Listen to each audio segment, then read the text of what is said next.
जय श्री हरि। ओम श्री कृष्णाय नमः। हिंदी पंचांग के अनुसार वर्ष का 11वां महीना होता है माघ का महीना। पौष मास के बाद माघ का मास प्रारंभ हो जाता है। इस महीने का नाम माघ इसलिए रखा गया है क्योंकि यह मघा नक्षत्र युक्त पूर्णिमा से प्रारंभ होता है। चंद्रमास के सभी महीनों के नाम नक्षत्रों पर ही आधारित होते हैं। जैसे कि पौष मास का संबंध पुष्य नक्षत्र से माना जाता है, ठीक उसी प्रकार मघा नक्षत्र का संबंध माघ मास से होता है। पुराणों के अनुसार जो मनुष्य माघ मास में शीतल जल के भीतर डुबकी लगाता है वह अपने सभी पापों से मुक्त होकर स्वर्गलोक को प्राप्त होता है।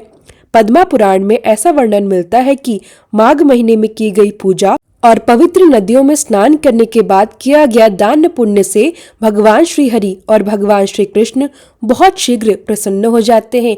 माघ मास में पवित्र नदियों के जल में स्वयं देवतागण वास करते हैं और ऐसे में यदि श्रद्धा और भक्ति भाव से स्नान किया जाए तो सभी पाप नष्ट हो जाते हैं और मनोकामनाएं भी पूर्ण होती हैं।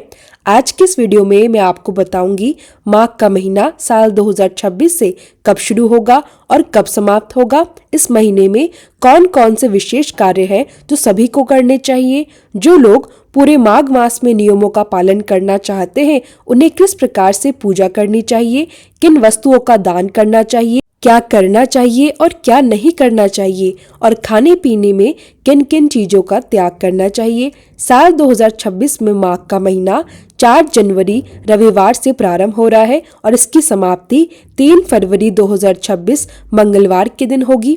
3 जनवरी शनिवार को पौष पूर्णिमा भी है। पूर्णिमा का दिन किसी भी हिंदी महीने का अंतिम दिन माना जाता है। इसके बाद नया हिंदी महीना प्रारंभ होता है। हिंदू शास्त्रों में माघ मास के स्नान, दान, उपवास और भगवान श्री कृष्ण की पूजा का विशेष महत्व बताया गया है। शास्त्रों में कहा गया है कि इन दिनों प्रयागराज में अनेक तीर्थों का समागम होता है, इसलिए जो व्यक्ति प्रयाग या फिर गंगा जी तथा अन्य पवित्र नदियों में भक्ति भाव से स्नान करता है उसके सभी पाप नष्ट हो जाते हैं और वह अंत में स्वर्गलोक का अधिकारी बनता है। माघ महीने का महत्व गोस्वामी तुलसीदास जी ने भी अपने पवित्र ग्रंथ रामचरितमानस के बालखंड में लिखा है। माघ मकर गति रवि जब होई, तीर्थ पते ही आओ सब कोई। अर्थात जब माघ मास में सूर्य मकर राशि में प्रवेश करते हैं तब सभी लोग तीर्थों के राजा प्रयाग के पावन संगम तट पर आते हैं। देवता, दैत्य, किन्नर और मनुष्य सभी श्रद्धा और आदर के साथ त्रिवेणी संगम में स्नान करते हैं। वैसे तो मनुष्य किसी भी महीने किसी भी तीर्थ, नदी या समुद्र में स्नान करके दान पुण्य करके कष्टों से मुक्ति पा सकता है, लेकिन प्रयागराज संगम में किया गया स्नान मोक्ष प्रदान करने वाला होता है। धर्मराज युधिष्ठिर ने भी महाभारत युद्ध के समय अपने सगे संबंधियों की आत्मा की सद्गति के लिए महर्षि मार्कंडेय के कहने पर माघ मास में कल्पवास किया था। माघ के महीने में कल्पवास भी किया जाता है। कल्पवास में भक्तजन, श्रद्धालु, साधु संत और गृहस्थ लोग एक पूरे महीने तक पवित्र नदियों के तट पर या फिर प्रयागराज में वास करते हैं। वे एक तपस्वी की तरह जीवन जीते हैं। सभी मोह माया और सांसारिक सुखों से दूर रहकर प्रतिदिन पवित्र नदियों में स्नान करते हैं, ध्यान, जप और तप करते हैं। ऐसा माना जाता है कि इससे शरीर और आत्मा दोनों नवीन और पवित्र हो जाते हैं। जाने अनजाने में या जानबूझकर किए गए सभी पाप भी नष्ट हो जाते हैं। माघ के महीने में कुछ प्रमुख त्योहार भी आते हैं जैसे सकट चौथ, शर्तिला एकादशी और मौनी अमावस्या। माघ महीने की अमावस्या को ही मौनी अमावस्या कहा जाता है जो अत्यंत पुण्य देने वाली होती है। इस दिन पूरी तरह मौन रहकर व्रत किया जाता है। भविष्य पुराण के अनुसार जो व्यक्ति सूर्य नारायण की पूजा करता है वह प्रज्ञा, मेधा और समस्त समृद्धियों से युक्त होकर दीर्घायु होता है। यदि कोई व्यक्ति किसी कारणवश सूर्य देव को जल अर्पित ना कर पाए तो केवल मानसिक रूप से भी सूर्य की आराधना कर लेने से भी समस्त दुखों से मुक्ति मिलती है। इसलिए माघ मास में हर भक्त को चाहिए कि वह सूर्य देवता की पूजा अवश्य करे, सूर्य देवता को अर्घ्य दे। इस महीने में तिल, गुड़ और गर्म कपड़ों का विशेष महत्व होता है। इनका प्रयोग भी करना चाहिए और इनका दान भी अवश्य करना चाहिए। तिल, गुड़ और गर्म वस्तुओं का दान करने से ऐसा कहा जाता है कि आपके जीवन में फिर कभी कोई बड़ी विपत्ति नहीं आती। आपके बिगड़े हुए काम बनने लगते हैं और जीवन में सुख समृद्धि का वास होता है। माघ मास में जो भी व्रत और नियम बताए गए हैं, यदि उन्हें श्रद्धा और विश्वास के साथ किए जाए तो उनका फल अवश्य मिलता है। अगर आप पहली बार माघ मास के नियमों का पालन करना चाहते हैं तो इसके लिए आपको कुछ बातों का विशेष ध्यान रखना होता है। सबसे पहली और सबसे महत्वपूर्ण बात यह है कि माघ मास के पहले दिन आपको संकल्प लेना चाहिए। संकल्प में यह स्पष्ट करना होता है कि आप केवल एक समय भोजन करेंगे या फिर केवल पूजा पाठ करेंगे, या माघ मास में दान पुण्य करना चाहते हैं, या फिर पूरे महीने के सभी नियमों का पालन करना चाहते हैं। जो भी आप करना चाहते हैं उसका संकल्प आपको माघ मास के पहले ही दिन लेना आवश्यक होता है। संकल्प लेते समय अपना नाम, अपना कुल और अपना गोत्र अवश्य ले। इसके बाद आपको इस प्रकार से संकल्प लेना चाहिए, हे माधव, हे श्री कृष्ण, आज मैं पूरे श्रद्धा और भक्ति भाव के साथ माघ मास की पूजा, व्रत और स्नान का संकल्प लेता हूँ या लेती हूँ। मैं अपनी सामर्थ्य के अनुसार इस पवित्र महीने में दान पुण्य जैसे शुभ और पवित्र कार्य करना चाहती हूँ। यदि इस पूरे महीने में मुझसे कोई भी भूल चूक या गलती हो जाए तो उसके लिए मुझे आप क्षमा करें। इसके बाद ओम श्री माधवाय नमः इस मंत्र का जप करते हुए भगवान श्री कृष्ण की पूजा करें। यदि संभव हो तो भगवान श्री कृष्ण को पीले फूल अर्पित करें। आप प्रतिदिन पंचामृत का भोग भी लगा सकते हैं। भगवान श्री कृष्ण को तुलसी की मंजरी अत्यंत प्रिय होती है, इसलिए तुलसी की मंजरी भी अवश्य अर्पित करें। माघ मास में यदि संभव हो तो निर्धन और जरूरतमंद लोगों को भरपेट भोजन कराना चाहिए। साथ ही उन्हें जूते, चप्पल या गर्म वस्त्रों का दान भी करना चाहिए।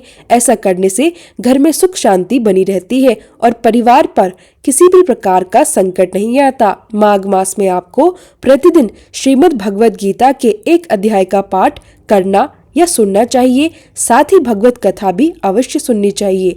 इस महीने में रामायण का पाठ करना भी बहुत शुभ माना गया है। कहा जाता है कि जिस घर में नियमित रूप से श्रीमद् भगवद गीता का पाठ, भगवत कथा और रामायण की कथा सुनी जाती है, वह हमेशा खुशहाली बनी रहती है। उस घर के सभी सदस्यों की आने वाले संकटों से रक्षा होती है। माघ मास में आपको बहुत अधिक कठोर नियमों का पालन करने की आवश्यकता नहीं है। बस जितना संभव हो उतना नियम पूर्वक जीवन बिताना चाहिए। यदि हो सके तो इस पूरे महीने लहसुन और प्याज का प्रयोग न करें।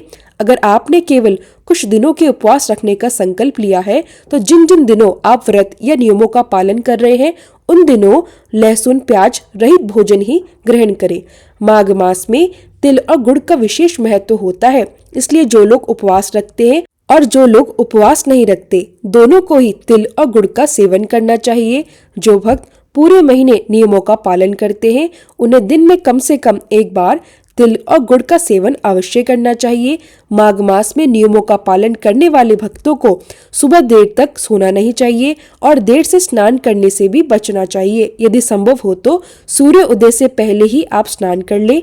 सुबह का स्नान शरीर और मन दोनों को शुद्ध करता है। इस प्रकार माघ मास में स्नान, दान, जप, तप, पूजा और नियमों का पालन करने से जीवन में सुख समृद्धि आती है, घर में शांति बनी रहती है और भगवान की विशेष कृपा प्राप्त होती है।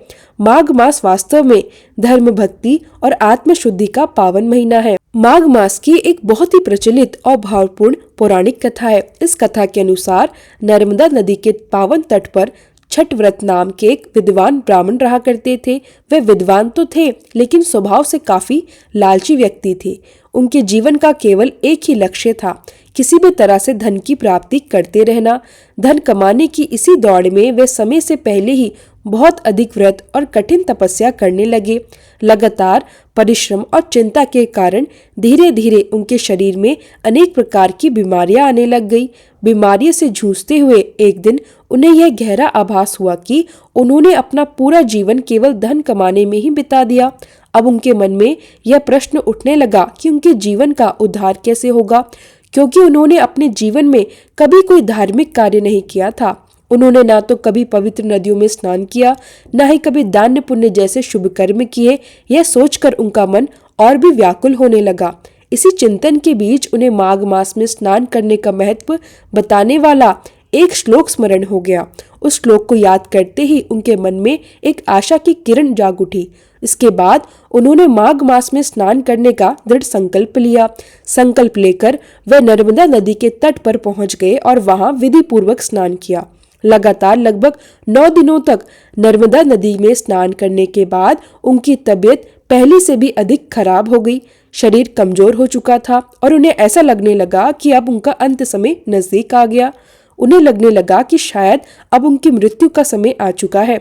इसी सोच में वे बार बार डूबने लगे कि उन्होंने अपने पूरे जीवन में कोई धार्मिक कार्य नहीं किया, कोई पुण्य का काम नहीं किया। वे अपने मन में यही सोचने लगे कि उन्होंने तो जीवन भर केवल धन कमाने का ही प्रयास किया, अब निश्चिंत ही उन्हें नरक भोगना पड़ेगा। लेकिन माघ मास में किए गए स्नान के प्रभाव से और नर्मदा नदी के पावन तट पर वास करने के कारण अंत समय में उस ब्राह्मण को देवताओं की कृपा प्राप्त हुई। माघ मास के पुण्य प्रभाव से उस ब्राह्मण को अंत में मोक्ष की प्राप्ति हुई।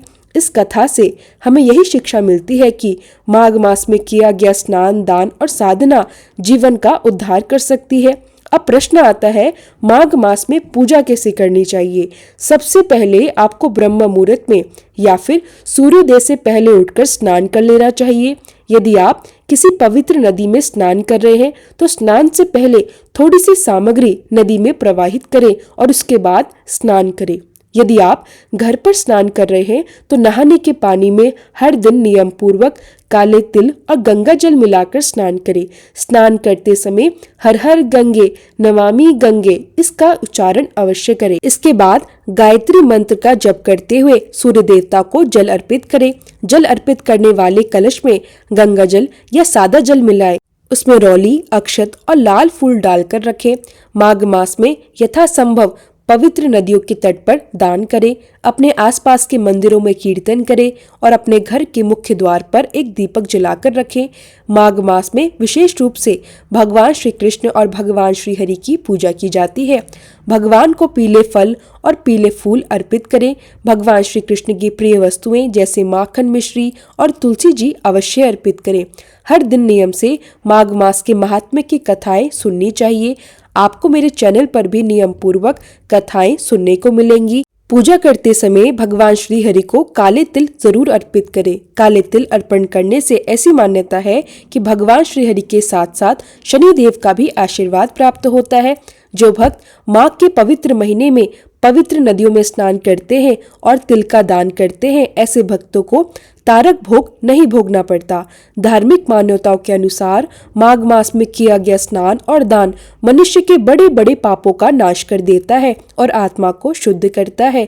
लेकिन यदि किसी कारणवश आप पूरे माघ महीने पवित्र नदियों में स्नान, दान या सभी नियमों का पालन नहीं कर पाते हैं तो आपको निराश होने की आवश्यकता नहीं है।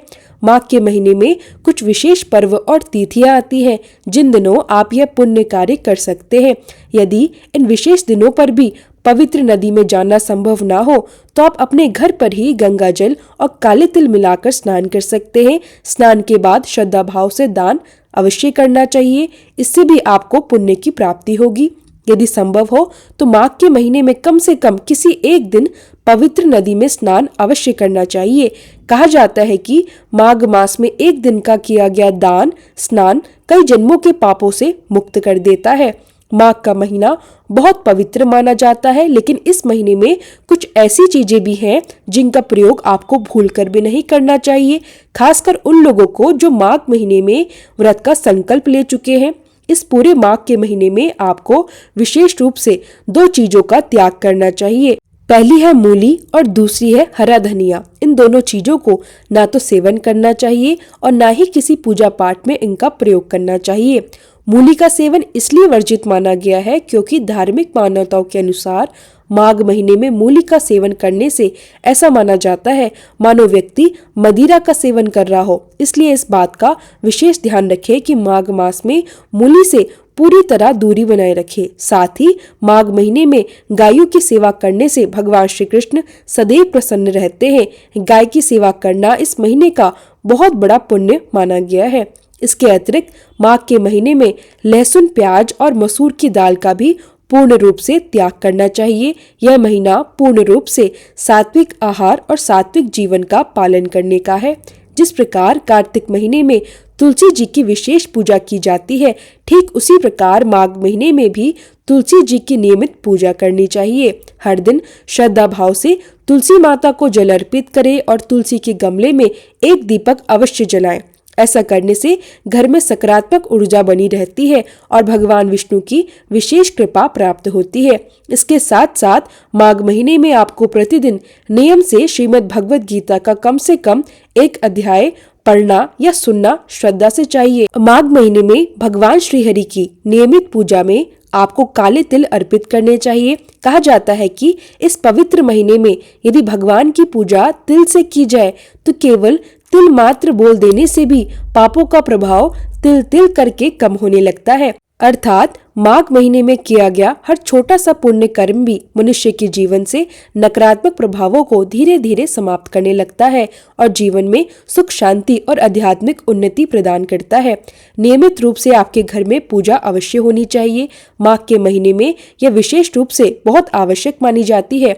यदि किसी कारणवश आप स्वयं पूजा नहीं कर पा रहे, चाहे वह किसी स्वास्थ्य के कारण से हो या फिर यदि किसी महिला को पीरियड्स चल रहे हो या कोई अन्य समस्या हो, तो ऐसी स्थिति में घर का कोई दूसरा सदस्य पूजा अवश्य करे। लेकिन ध्यान रखिए, माघ के महीने में सुबह और शाम नियमित रूप से आपके घर में पूजा जरूर होनी चाहिए। यह निरंतर ही इस महीने की सबसे बड़ी साधना मानी जाती है। माघ के महीने में नियमित रूप से दान करना हर व्यक्ति के लिए संभव नहीं हो पाता। ऐसे में आपको बिल्कुल चिंता करने की आवश्यकता नहीं है। माघ के महीने में कुछ विशेष तिथियां आती है, जैसे अमावस्या, पूर्णिमा और बीच बीच में आने वाली एकादशी के व्रत। इन पावन दिनों में आप अपनी श्रद्धा और अपने सामर्थ्य के अनुसार कुछ न कुछ दान अवश्य करें, क्योंकि माघ का महीना दान पुण्य और पवित्र नदियों में स्नान के लिए विशेष रूप से जाना जाता है। बहुत से लोग इस महीने में तरह तरह के उपाय भी करते हैं, कभी लौंग का, कभी कपूर का, कभी इसका, कभी उसका। लेकिन ऐसा मेरा मानना है कि हमारे जीवन में जो भी सुख और दुख आते हैं, उनके भागीदार हम स्वयं अपने कर्मों से बनते हैं, चाहे वे इस जन्म के कर्म हो या फिर पूर्व जन्म के कर्म। यदि हमारे कर्म अच्छे होते हैं तो हमारे घर परिवार में सुख शांति बनी रहती है, और यदि हमारे कर्म अच्छे नहीं होते तो उनका परिणाम भी हमें भुगतना पड़ता है, चाहे वह जल्दी हो या देर से, लेकिन भुगतना अवश्य पड़ता है। इसलिए यदि हम अपने घर और जीवन में सुख शांति चाहते हैं तो सबसे जरूरी है खुद को सुधारना, अपनी सोच को सुधारना और अपनी नीयत को शुद्ध करना। यदि आप कोई भी उपाय करते हैं तो सबसे पहले और सबसे बड़ी बात यह है कि कभी भी दूसरों को नुकसान पहुंचाने की भावना से कोई भी उपाय न करें, क्योंकि ऐसे करने का दुष्ट प्रभाव आपके जीवन और आपके घर परिवार पर अवश्य पड़ सकता है। इस बात का विशेष ध्यान रखें। यदि आपकी श्रद्धा और भक्ति सच्ची है तो भगवान उस पूजा को अवश्य स्वीकार करते हैं, और तब ऐसी स्थिति में आपको किसी विशेष उपाय की भी आवश्यकता नहीं पड़ती। बस आप नियमित रूप से पूजा पाठ करें, स्नान दान करें और समय समय पर अपनी श्रद्धा के अनुसार जरूरतमंदों को खाना अवश्य खिलाएं। चाहे वह जरूरतमंद हो, ब्राह्मण देवता को कहो, किसी अनाथ आश्रम में हो या फिर किसी गौशाला में जाकर दान अवश्य करें। और यदि यह सब आपके लिए संभव ना हो तो हमारे हिंदू धर्म में कुछ पवित्र वृक्ष बताए गए हैं, जैसे पीपल का वृक्ष, आंवले का वृक्ष, बेल का वृक्ष और शमी का पौधा। आप इन वृक्षों को लगा सकते हैं और इसे भी एक प्रकार का दान माना जाता है। आप इन्हें अपने पितरों के नाम से भी ऐसी जगह पर लगा सकते हैं जहां आने जाने वाले लोगों को इन वृक्षों से लाभ मिल सके। यह भी एक प्रकार का महादान और महापुण्य माना जाता है।